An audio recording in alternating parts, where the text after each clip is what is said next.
answer this question for me than some people with some big numbers on social media. Let's start with Uzoemeka. You're quite popular here on TikTok. I understand you have about 6.8 million followers. That's ridiculously big, right? So when you hear the premise of our question, do you have a responsibility to society based purely on your numbers? What's your initial answer? Yeah, I feel I have a responsibility to the society. Okay, so is it even fair to ask social media influencers to have a responsibility? Victory, I want to ask you this question because when you look at what's happening on the continent of Africa, there have been protests in every corner. Should it then be Uzo Emeka's job to stand there on TikTok and say, hey guys, this and this and this is what we need to do?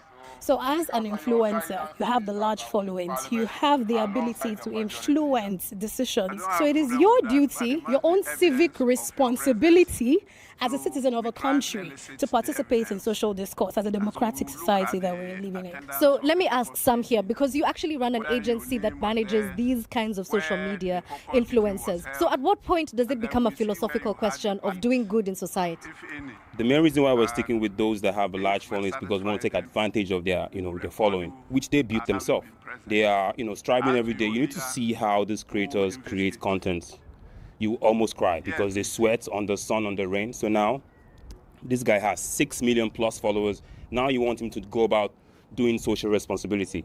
It is not their duty. I heard somebody at the back here say it's not our prerogative. Who was that? That was me.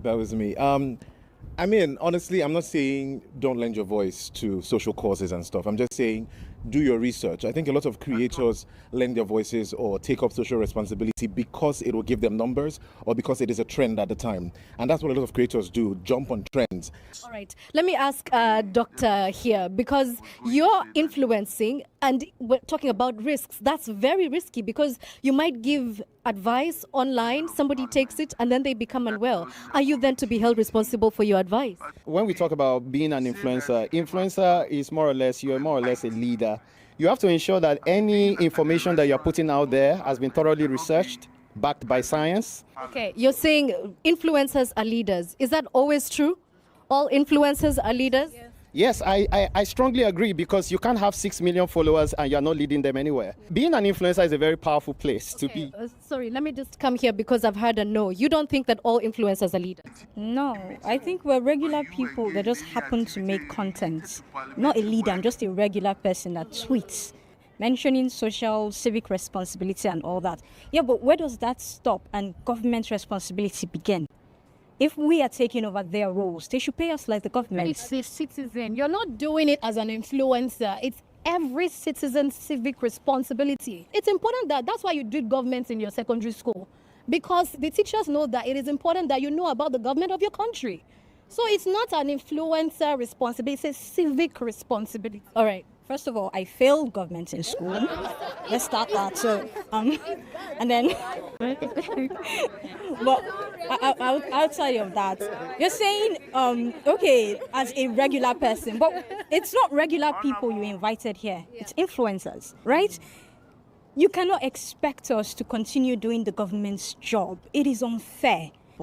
But then we always say this adage, with great power comes great responsibility. You're moving numbers. People are swayed by your thoughts. So when people get swayed to a side by your thoughts and what you are thinking, you are leading people. What you're saying now is that I can't be accountable for swaying your opinion. You should. Okay. Let me hear from some people here. Because I'm an influencer doesn't mean I have sense. Honestly. First of all, I'm a skit maker, I'm a comedian. I don't really have sense. I don't have wisdom. And the first thing for people who go into influencing my money. So I don't think that the first thing that comes to my mind when I'm going into influencing is to lead people. Me, we no sabi lead myself. All right, let me speak to Tasha here. Thank you for joining us. She's a bit late, but you made it. So we're talking about choices, and you've made a choice that with your huge following, you're going to go into philanthropy. Did you feel like this was sort of twisted out of you, or was it a natural progression and outcome? I get the fact that, okay, we're influencers, we're here to make money, but I feel like we can always strike a balance. You can make money while directly impacting the life that follows you, because at the end of the day, growing up and seeing how the country is like, we all cannot make it from outside of the table. You have to get involved in the table. And if it means making a video to tell everybody, you know what, be here to get your effing PVC, like, let's make this happen, like, why the F not? If the government calls and says, hey, we have a campaign against cholera, we need you to do a skit for us on your TikTok, are you doing it for free? First of all, First of all, she says, well, if it will bring positive impact, yes, I would. But then the money has to come first. so how do we know? How do we know the difference between when you're really saying something for real or when you're saying it because there's a beautiful paycheck at the end of that? Well, you just have to know. Okay. So trust you and follow you. Don't trust me, don't follow me. Simple as. Okay, let me hear from some people here. Are you taking the job for free? Are you doing it for free because it's for the good of society? Or are you charging? You will not blame anybody for wanting to ask for money. If you don't charge for money, where are you going to make the money from? We're in this country where we have to help ourselves. We create opportunities for ourselves. And being an influencer, the lifestyle costs, you don't know. Do you understand what I mean? Yeah. Okay, tell me a little bit about what it's like to be an influencer here. What's that lifestyle that you're talking? It's expensive. Exactly. You look at the dress. Oh my God, the makeup, the hair. And the thing with being an influencer is you have no excuses. Your followers do not want to know why you're not meeting up. Expectation. And you cannot be an influencer influencing lifestyle and you don't look the part. You can't be coming here with a Camry. Do you understand what I mean? What's the car? So if we're charging, we have absolutely every right because the lifestyle costs. We're not going to be influencers if we're not influencing your lifestyle, influencing what you do and all of that kind of stuff. Let me ask Emeka, is that the experience for you as well as an influencer? Do you have to spend cash to get cash? I think it's kind of expensive. I'm not actually talking about what I'm wearing now, but like creating content these days is quite expensive because I'm gonna like get the cameraman that's actually gonna film that because it's official. The location, the editor, even the concept itself might still cost. As someone who's an influencer who focuses on social causes, I do not blame any other influencer who chooses not to. One, you don't make as much money. Two, you won't have as many followers. People don't really care as much about social cause as you think they do. Because people got bills to pay, right? So it is what it is. So if we're doing big business versus social responsibility, most people are going to choose big business. It is what it is. So as we wrap up, I want to know, because Victory suggested that there has to be some kind of balance where you have your influence, but you're still responsible citizens, yeah? So where is the balance? Any ideas of how we can strike that balance? Sam, let me hear from you. So the balance is very clear. As a content creator, as an influencer, make sure you actually build your following to somewhere you're actually comfortable that, okay, if I start now, I won't really shake. And now you can take on social responsibility. Okay, let me hear one final thought and then we'll close this conversation. Oh, sorry. I think we have to educate the influencers. In whatever we do, we should stand with Nigeria. If you post that on your status, it says a lot to the people. So you will do everything from your end to make Nigeria better. And that's all we are asking for. Yeah, okay. Well, thank you so much for your views. Thank you so much to all the influencers here today. We, as usual, start with what appears to be a rather simple question. Generation influencer, big business or social responsibility? Based on the answers here, I think we still need to keep talking about it. The jury is still out on that one. But from me, thank you for watching. Thank you.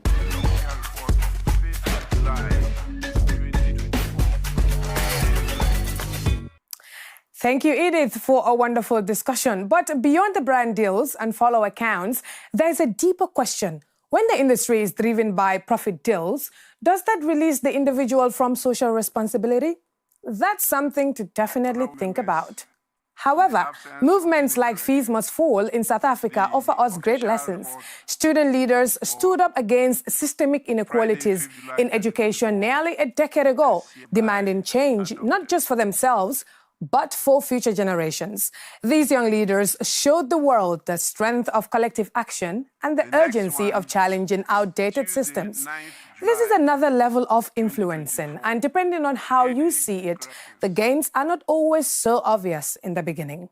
The reality is that society at the time saw us as hooligans, vandals, running around causing chaos. I think that student movements get a bad rap, a really, really bad rap, because all that people see is the violence, but they don't know what had to happen in order to get to that stage.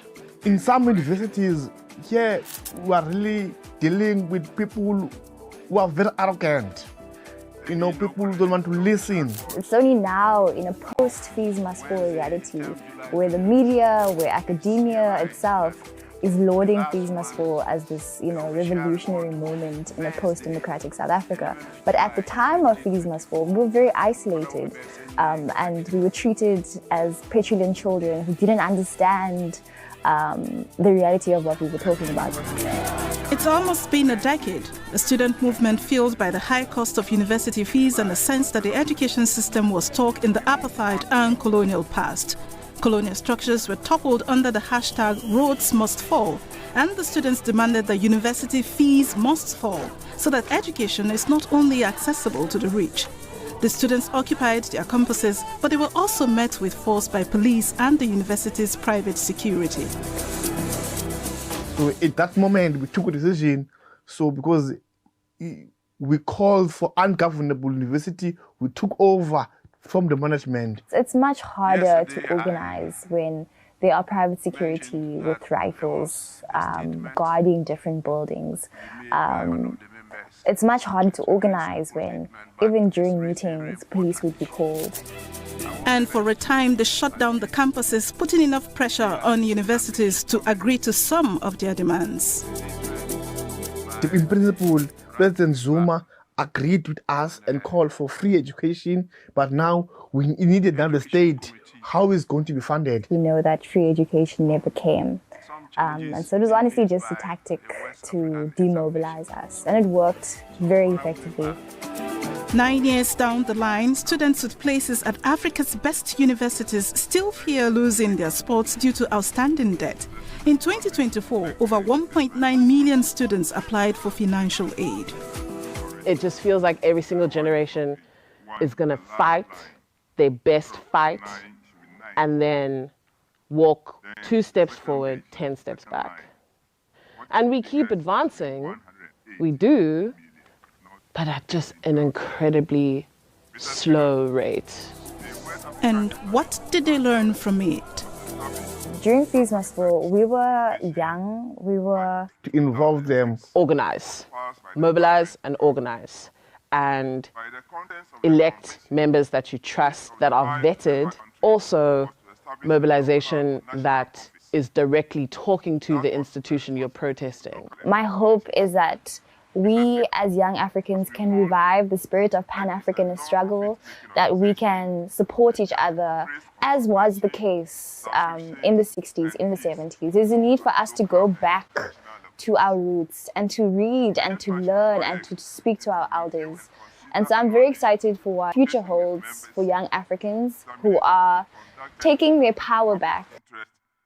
Young Africans are indeed taking back power, and there is always a way to draw a balance between your passion and how it can drive positive change. My journey as a journalist, for example, has been shaped by a commitment to telling stories that matter. I've witnessed how impactful storytelling can mobilize communities and spark meaningful discourse, both on and offline. It's also no longer just about reporting events, but becoming part of the conversation and doing so transparently too. So, from South Africa, I want to take you to Ghana. One such story shines on 13-year-old poet and activist Nakiat Daramani Sam, who is using her talent to drive environmental change. Nakiat came to the limelight through her poetry, but she doesn't just speak words, she plants seeds of hope. Through her One Child, One Tree initiative, she's encouraging children to protect their environment, one sapling at a time. We are true representations of the eagle. We soar higher. We never idle. And Sam, I love to do poetry, and that is what I do. And the longest pages of poem I have ever memorized is 25 pages, which was tough because I had limited time. Nakiat is from Ghana and she is famous for addressing problems through poetry. Already at a very young age, her path was set. Her mother remembers. I quite remember when she was 2 years, 6 months. We got a call from the school that they want her to recite a brief poem for the anniversary. Because she was able to memorize everything within that short, it's upon ourselves to continue helping her. My school is a very fun place to be. I don't have a favorite subject, but I'm trying my possible best to balance school with my career. In 4 out of Ghana's 16 regions, Nakiat has initiated a One Child, One Tree project, encouraging children to plant a tree alongside her written work. Growing up from a town in the central region was just amazing. Green, just so nice. But then I come to Accra and I see less trees, which I'm not so happy about. So I just wrote this book to inculcate into the minds of other young people, to help them know the importance of trees, how good trees are to the environment. And also teach them how to plant some and let them know about the types of trees we have in the world. Based on her numerous advocacy work, she was selected by Climate Vulnerable Forum as their thematic youth ambassador to educate others on climate change, which led her to participate in COP27 in Egypt in 2022. Kindly take our proposal. Thank you very much for your attention. There comes a time in our life when we realize that something is being a threat to our existence. And as human beings, we can't sit down and see ourselves wipe away. We're at the tipping point of our existence. Nakiat hopes to touch lives with her poetry, using the One Tree, One Child project as a response to the climate crisis in Ghana, Africa, and beyond. So, from social media entertainment to the power of protests and the voices of poets, we've seen today how influence can shape the world around us. Its use has become a big business for Africa's youthful population. And whether it's calling out inequality, exposing injustice, or planting seeds for a greener future, one thing is clear: our voices, when used responsibly, can drive real change. And the conversation doesn't stop here. Join us on our social media pages to share your thoughts, stories, and how you are using your influence for good. Let's keep inspiring one another to do more, to be more, and to never stop striving for a better future.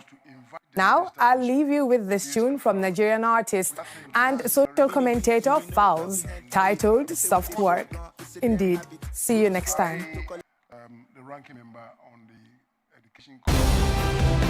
Every footprint tells a story from every walk of life. They faced challenges, celebrated victories, and made their mark on the world. Welcome to Footprints, where we walk through the incredible journeys of extraordinary people. Join us every Friday at 7 p.m. as we dive into the lives of those who've left indelible marks. It's not just about where you end up, but how you got there. Footprints, celebrating the paths that shape us all. This and every Friday only on Channel 1 TV. Welcome to another edition of What the Papers Are Saying, where we bring you the big stories for the week and dissect them as reported by the big media outlets. And then we look at the various angles that reported on those stories and matters arising from those stories.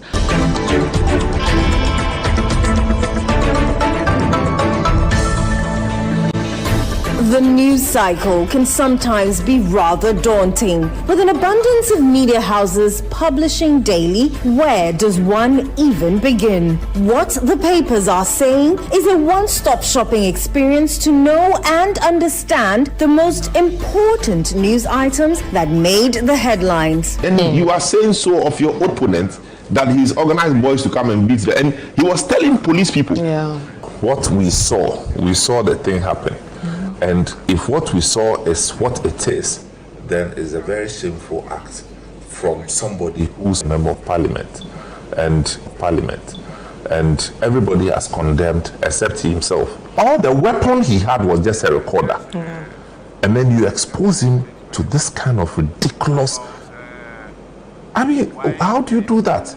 Catch the next episode of What the Papers Are Saying with your host, Vivian Kai Loco, and her guests each Thursday at 9 p.m. only on Channel 1 TV. Welcome to the most exciting and diverse talk show on television. Get ready for a roller coaster of emotions as we bring you the best in personality, talent, entertainment, and jaw-dropping performances on the Upside Down Show. The whole country, we have only one orchestra pit, which is the one at the National Theatre. If I hadn't probably gone into journalism, I would be acting by now. Our stage is a platform for the extraordinary, and we guarantee that you will be entertained from start to finish. Make a date with our charismatic and witty host, Frema Dunyame and Nanatufuo Boateng, as they keep the energy high and the conversation flowing with their infectious personalities, bringing out the best in our guests and creating a